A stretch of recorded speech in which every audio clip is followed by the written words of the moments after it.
Welcome to Rashmi's रसोई। उपवास म्हटलं तर नेहमीच साबुदाणा वडा किंवा साबुदाण्याची खिचडी आपण बनवत असतो, पण आज मी तुम्हाला रेस्टॉरंट स्टाईल उपवासाची कचोरी अगदी घरातलेच इन्ग्रेडियंट्स यूज करून कशी बनवायची ही रेसिपी दाखवणार आहे। त्यासाठी हा व्हिडिओ तुम्ही शेवटपर्यंत बघा आणि माझ्या चॅनलला लाईक, शेअर आणि सबस्क्राइब करा।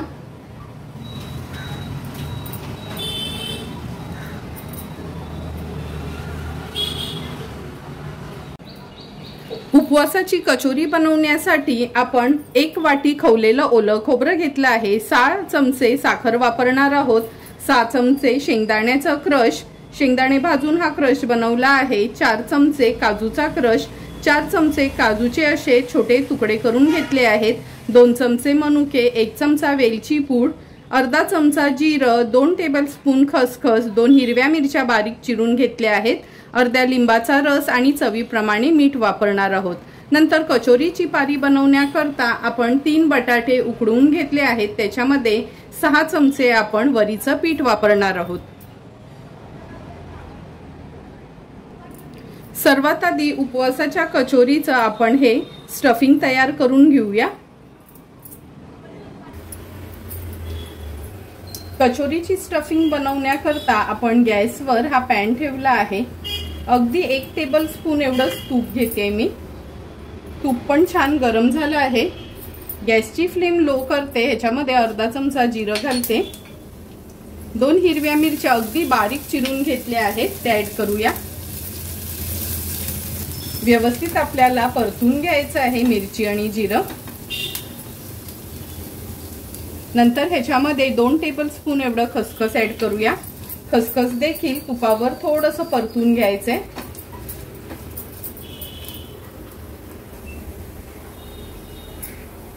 खसखस परतून झाले की हे काजूचे जे छोटे छोटे आपण तुकडे करून घेतले ते ऍड करूया। ते देखील व्यवस्थित आपल्याला परतून घ्यायचे। तुपावर असे परतून घेतले ना का खाताना छान एक क्रंचीपणा येतो, म्हणून ते आपण परतून घेतो।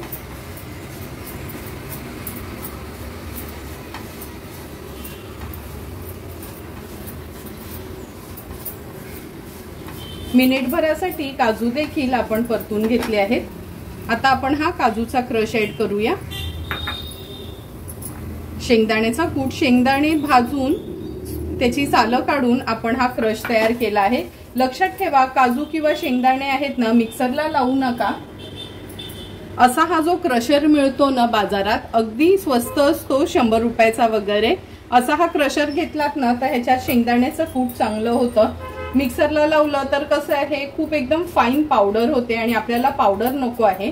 खाताना आपल्याला शेंगदाण्याचा क्रश असा दाताखाली थोडा यायला हवा। व्यवस्थित मिक्स करून घेते तुपावरच। परतून झालं की आता हे खवलेलं ओलं खोबरं आहे ते ऍड करूया। त्याच्यासोबतच मनुके व्यवस्थित आपण हे मिक्स करून घ्यायचे। थोडंसं खोबऱ्याचं ना पाणी कमी होईल असं आपल्याला हे परतून घ्यायचे। अगदी 2 ते 3 मिनिटांसाठी मीडियम फ्लेमवर।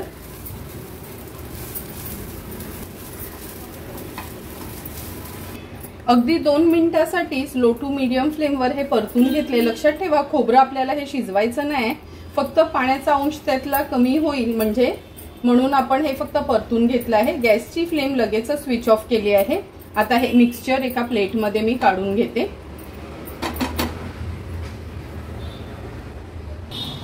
गार करण्याकरता हे मिक्सचर आपण ह्या बोलमध्ये काढून घेऊया आणि थोडं गार करून घेऊया।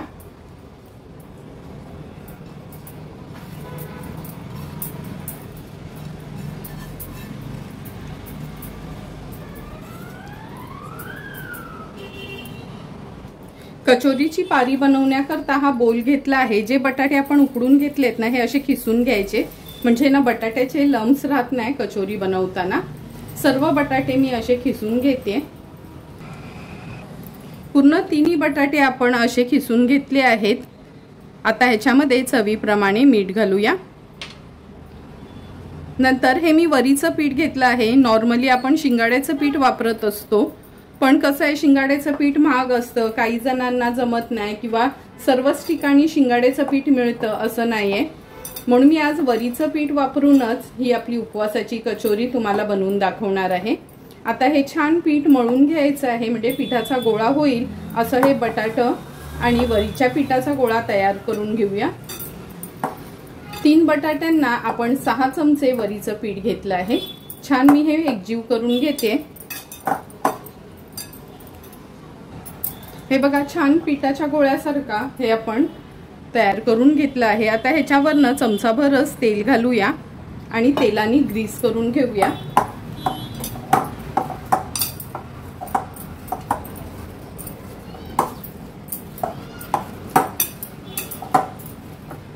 आता हे थोडं बाजूला ठेवून देते आणि स्टफिंग जे आपण गार करत ठेवलेली ती काढून घेऊया।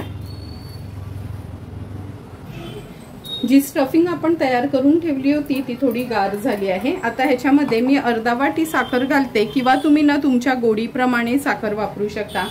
साखर मिक्सरला वगैरे लावायची काहीच गरज नाही, जेव्हा कचोऱ्या फ्राय होतात ना तेव्हा ती मेल्ट होते।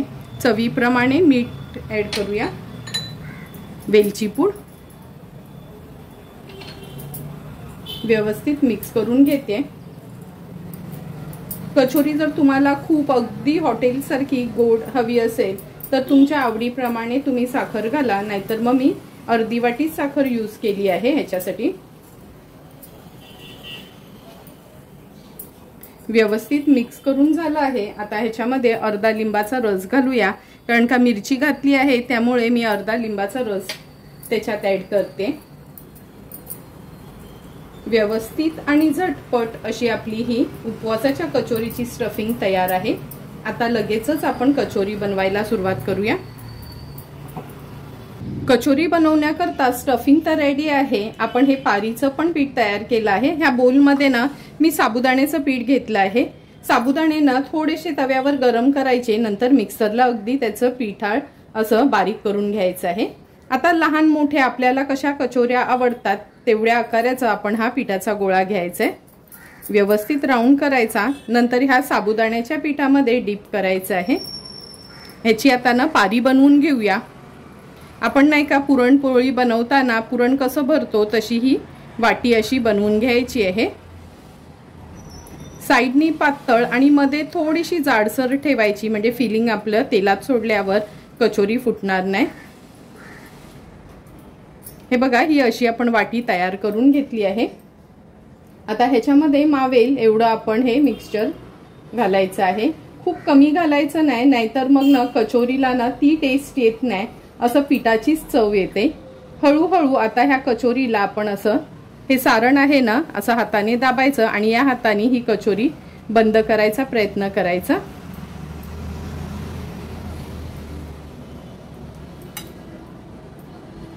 हे बघा, ह्या 2 बोटांनी मी हे सारण दाबते आणि या हाताने कचोरी ही बंद करायचा प्रयत्न करते।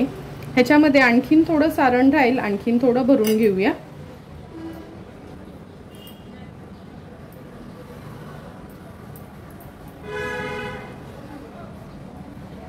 अलगद हाताने ही कचोरी आपल्याला अशी बंद करून घ्यायची आहे।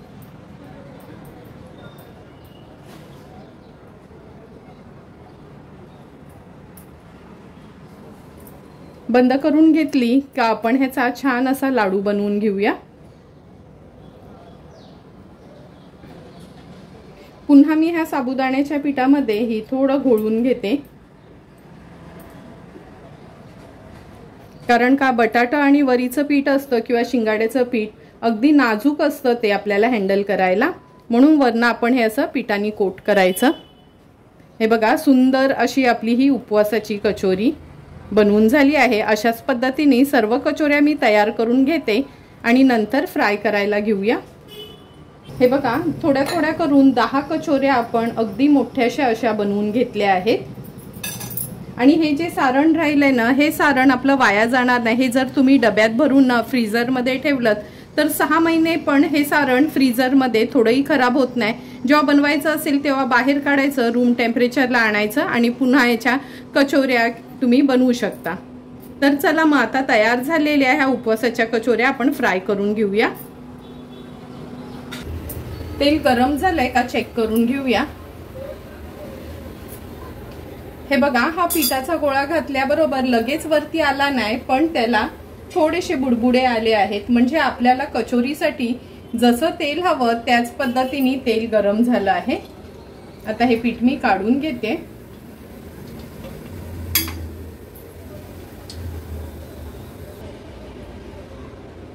तेल अगदी व्यवस्थित गरम झालं आहे। कचोरी तेलामध्ये सोडण्या अगोदर ना हाताने त्याला असं छान गोल करून घ्यायचं आहे आणि मग अगदी गॅसची फ्लेम लो ठेवून आपल्याला ही कचोरी तेलावर सोडायची आहे।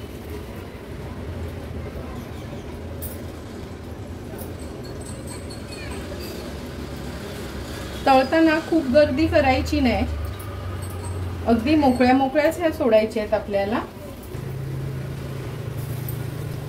आणि कचोरी तेलामध्ये सोडली ना का लगेचच झारा किंवा कालता फिरवायचा नाही, त्याला होऊ द्यायचं आहे थोडा वेळ तरी व्यवस्थित सेट। मी सुरुवातीला 4च कचोऱ्या तेलामध्ये सोडल्यात। 1 मिनिट भरासाठी तरी लो फ्लेम वर आपल्याला ह्या कचोऱ्या अशाच ठेवायच्या आहेत, नंतरच आपण झाऱ्याने हलवणार आहोत। 1 ते 1.5 मिनिट झालेत। आता आपण ह्या कचोऱ्या हलवून घेऊ शकतो। हे बघा, सर्व कचोऱ्या मी पलटून घेते आणि अगदी अलगदपणेच आपल्याला ह्या कचोऱ्या फ्राय करून घ्यायच्या आहेत। गॅसची फ्लेम न खूप हाय नाही ठेवायची, मीडियम टू लो फ्लेम वरच ह्या कचोऱ्या आपल्याला फ्राय करायच्या आहेत। पलटून घेतल्यावर आता पुन्हा आपण मिनिट भरासाठी अशाच ठेवूया, नंतर उलट पालट करून ह्या कचोऱ्या फ्राय करणार आहोत। आणखीन 1 ते 1.5 मिनिट झालेत। हे बघा, कचोऱ्या मी पुन्हा पलटून घेते। आता गॅसची फ्लेम मीडियम वर ठेवून ह्या कचोऱ्या उलट पालट करून 10 मिनिटासाठी तरी व्यवस्थित आपल्याला तळून घ्यायच्या आहेत।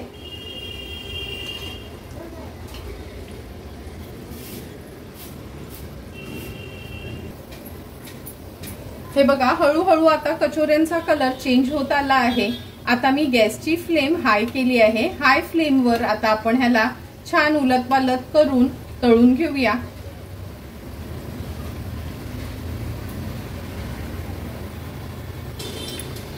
दोन ते 3 मिनिटासाठी हाय फ्लेम वर ह्या कचोऱ्या आपण उलट पालट करून तळून घेतल्या आहेत। आता काढून घेते। तेल व्यवस्थित निथळून घ्यायचं आहे। हा स्टेनर घेतला आहे, ह्याच्यामध्ये ठेवते। तुम्ही बघू शकता थोड्याही तेलकट झाल्यात नाही किंवा आपली कचोरी तेलामध्ये पण फुटली नाही।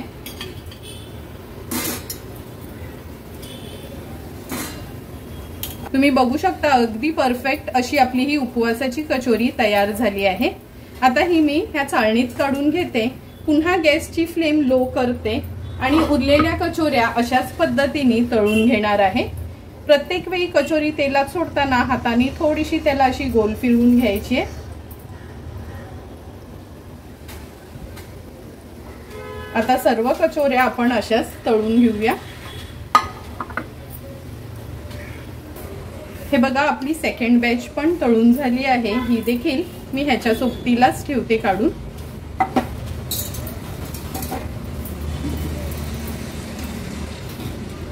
आता उरलेल्या कचोऱ्या आपण तळून घेऊया। हे बघा, उरलेल्या कचोऱ्या पण आपल्या अगदी पहिल्या कचोऱ्यांसारख्याच व्यवस्थित फ्राय करून झाल्या आहेत। थोडंही तेलामध्ये एकही कचोरी आपली फुटली नाही, तुटली नाही। अगदी परफेक्ट अशा रेस्टॉरंट स्टाईल आपल्या ह्या उपवासाच्या कचोऱ्या तयार आहेत। तयार झालेल्या या उपवासाच्या कचोऱ्या आता आपण सर्विंग प्लेटमध्ये सर्व करणार आहोत। सुंदर अशा तयार झालेल्या या उपवासाच्या कचोऱ्या आपण ह्या सर्विंग प्लेटमध्ये सर्व करून घेतोय। तुम्ही बघू शकता किती सुंदर कलर टेक्स्चर ह्या कचोऱ्यांचा आला आहे। तुम्हाला पण जर मी बनवलेल्या ह्या उपवासाच्या कचोऱ्यांची रेसिपी आवडली असेल तर तुम्ही पण नक्की या आषाढी एकादशीच्या दिवशी ह्या कचोऱ्या घरी ट्राय करा आणि मला कमेंट करून सांगा की तुम्ही बनवलेल्या ह्या कचोऱ्या कशा झाल्यात त्या। जर तुम्हाला मी बनवलेल्या ह्या उपवासाच्या कचोऱ्यांची रेसिपी आवडली असेल तर नक्की माझ्या चॅनलला तुम्ही लाईक, शेअर अँड सबस्क्राईब करा। Thank you for watching my video.